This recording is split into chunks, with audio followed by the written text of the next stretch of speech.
Hello, everybody, and welcome to Dot to Dot. Today, we're going to talk about the recent discoveries that were on the Curse of Oak Island season 9 episode. I think it was either 24 or 25, called Follow the Cobblestone Road. And on that episode, they found some Mason marks in a church in Portugal, and they identified them as one of the symbols on the 90-foot stone. So we're going to talk about the possibilities of the 90-foot stone actually being connected to stonemasons, but not just stonemasons, but maybe Templars. And as you know, stonemason marks are used to identify a certain mason when he quarries a stone. Now, do stonemasons are they necessarily Templars?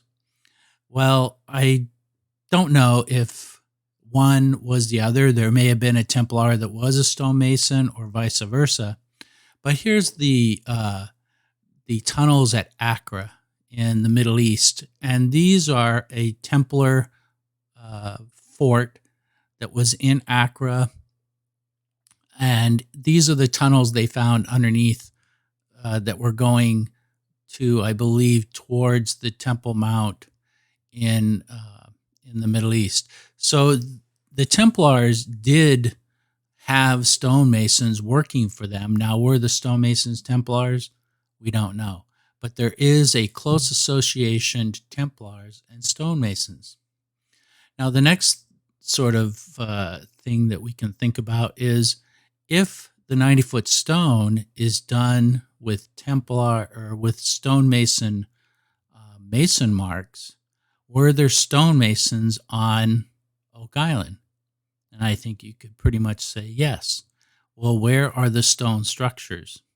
And it's my contention that these stone structures are underground, and that these are the typical kinds of tunnels that you may find on Oak Island. Now, we're going to go, and I have made a presentation for you guys. This right here is the, you can see right here very faintly, this is a screenshot from the episode. And this is the mark that they found. It goes down and has two lines going across. And here they're holding up a picture of a replica of the 90-foot stone. And you could see right down here, there's the same mark that they found on the church. So this is the 90-foot stone, and it was translated in 1949 by Reverend A.T. Kempton.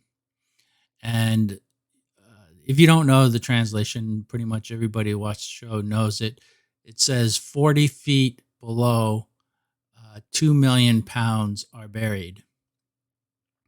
Now, Kempton, when he translated this is a substitution cipher. So each one of these symbols represents a letter, and it's simple substitution. The other thing about this too, and is this second symbol was considered a mistake. So it was not attributed to the cipher. So this symbol was not assigned a letter. Now, Kempton thought that this cipher was a variation of the Pigpen cipher. And the Pigpen cipher is Masonic in origin. When it was developed, I don't know. But it sort of gave us the impression that Kempton thought that this was a Masonic code.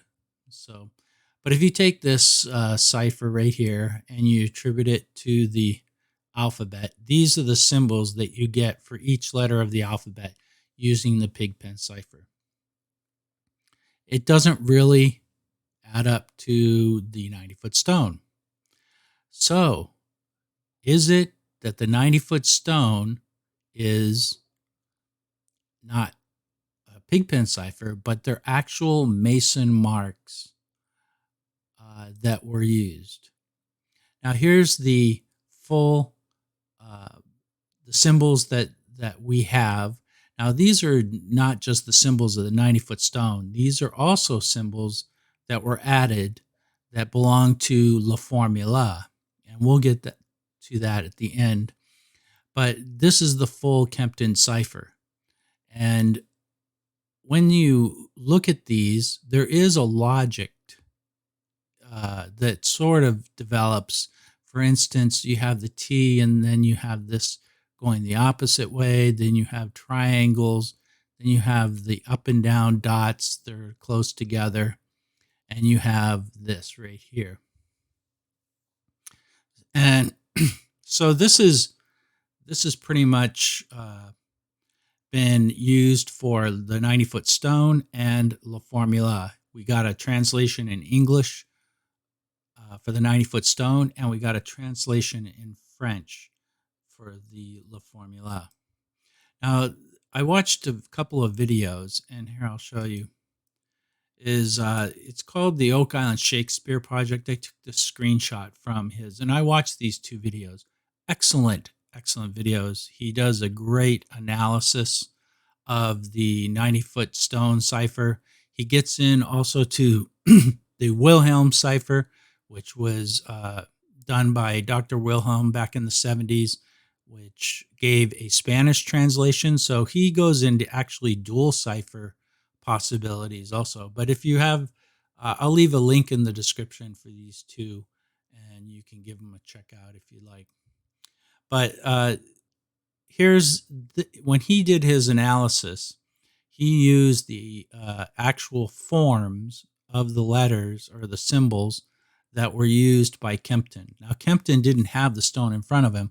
He just had what was written down that somebody had carefully written down when they viewed the stone. So this is what this is a replica. It's not a replica, but an exact copy of how they were written, the symbols that Kempton used. So, and you can notice, they said on the show that there was a little bit of a slant to that symbol, and it always shows up once in the 90-foot stone. So that's that. Now, he also gives the odds of this happening. Now, I want to show you something. This is very interesting. You go here, and this is an article. It's a Reddit that I read. It's a brief analysis of the supposed 90-foot stone symbols. And it goes into a lot of assumptions. Basically, if the 90-foot stone was real, if we take out that one mistake item, and you get the Kempton cipher or the symbols written out like this. Now, if you take these symbols and you start from the very beginning and you say the first symbol is A and the second symbol is B, and keep going, and when you get to a symbol that you've already made an assignment to, then you use that assignment. But if it's a different symbol, you just keep going along the alphabet from the start to the beginning.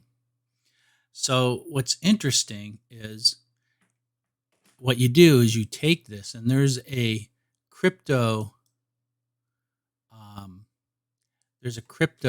calculator that's used to solve cryptograms. Now, if you use this calculator and do how they said, now I'm going to copy this, and you paste it into this cryptometer or cryptogram, and you say solve, look at what you get. 40 feet below, 2 million pounds are buried. You also get a whole bunch of other ones, but this is the number one. This is the number one solution that this cryptogram computer solved it. And this is not using the Kempton cipher. This is using just attributing the first symbol with A and keep going. And every time you come to a different symbol, you keep going with the alphabet. Notice there's a J and a K in here. I find this very interesting, and I think this was the the reason why the Oak Island Shakespeare Project said that the possibilities of this happening are astronomical.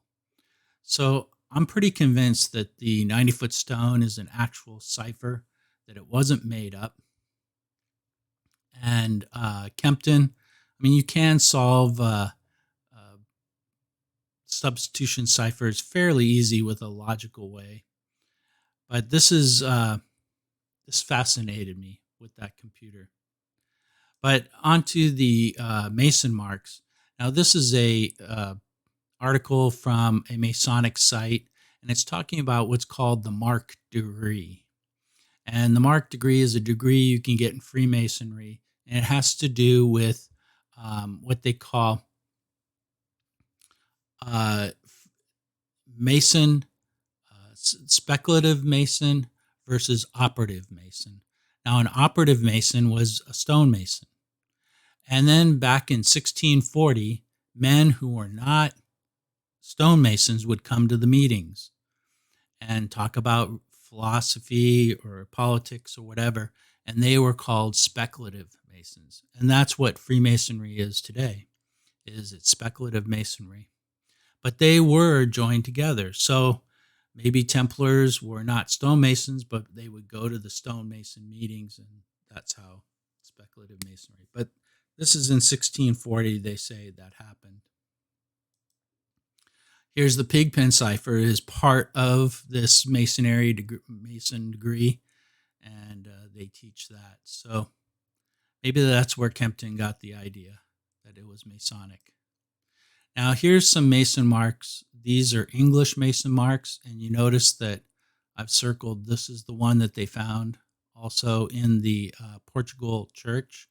But I went through and I found a couple of Mason mark sheets. Now, these are all real Mason marks. These are Mason marks that have been recorded from certain churches and cathedrals and things like this. This is taken from the West Church in the Holy Rood. Now, on this one, this is not on the 90-foot stone, but I circled it because it's a dot pattern. And, you know, on the 90-foot stone, there's dot patterns. There's one here, 2, 4 dot patterns. So that's why I circled that, is to show the dot pattern. Let's see, where was I?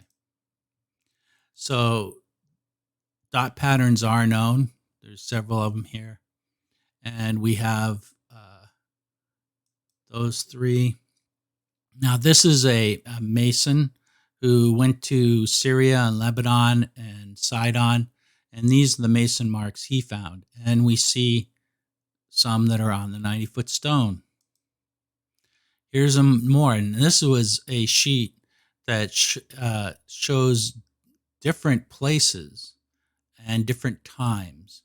Now, in Mason marks in archaeology, they're not really that useful, is because the Masons would not just have one mark. Some may have just had one mark. What I read, this guy had it on his tombstone, his Mason mark. But some Masons would use marks in one place, and they would also be used in another place and at different times. So you see that there's duplicate Mason marks here, and they're different times and different projects. It couldn't possibly be the same Mason. So these Mason marks are not really that useful in dating or placing a person at a certain place. So they're just very useful in their symbology.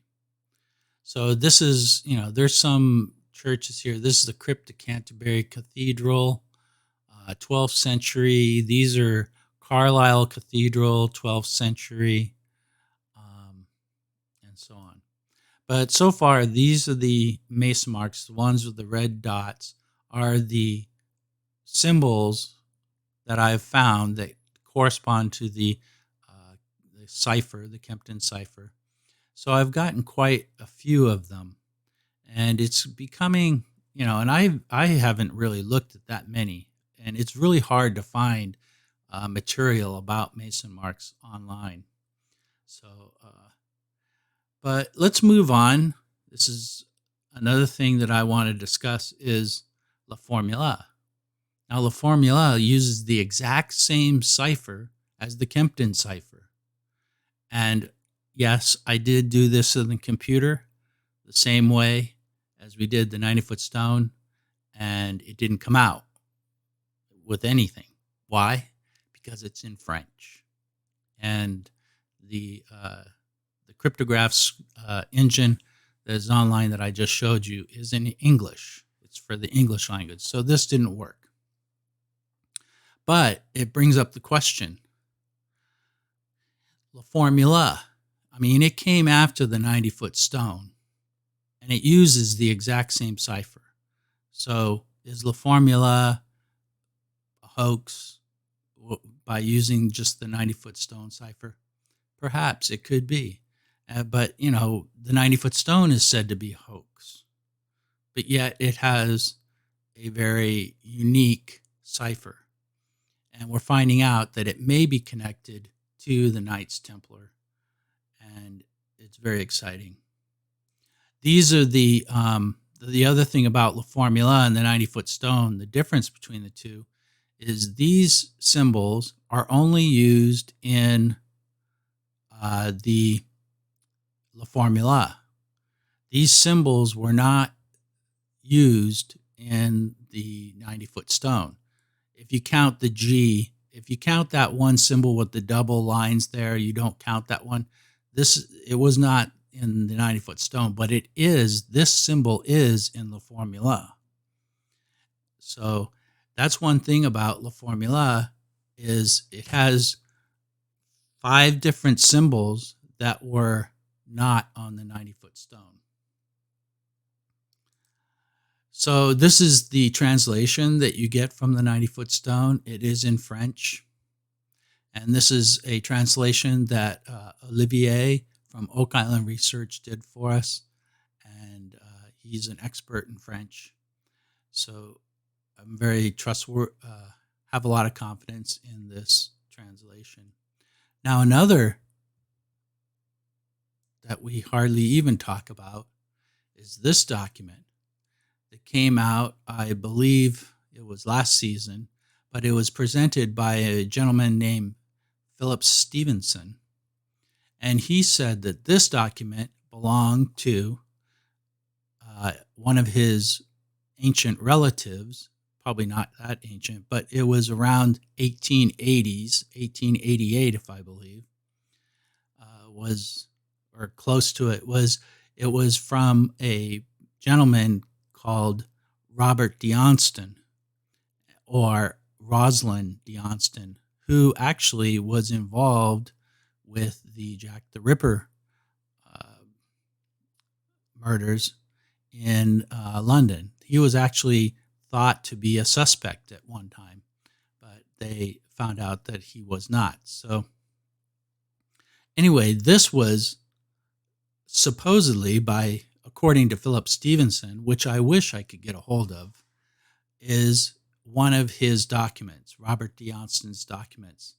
And there are things in here that we don't see in the 90-foot stone and La Formula. Now, if you know the Kempton cipher, then you could probably make this up. But this right here is before the Kempton cipher was deciphered. So this would predate the translation of the 90-foot stone. And we get these interpretations. And by the way, this is also in French. So we have 3 sources of documents that utilize the Kempton cipher, which now we're starting to realize are Mason marks and could be connected to the Knights Templar. So my question is, what are the odds? From 3 different sources, what are the odds of this happening? If you like this video, subscribe, put a like. I really appreciate the likes and subscribes. Make all the comments you want that are relative. You can criticize, but I like to hear things that are critical, but yet come up with different ways of thinking. I appreciate you guys for watching, and I'll talk to you later.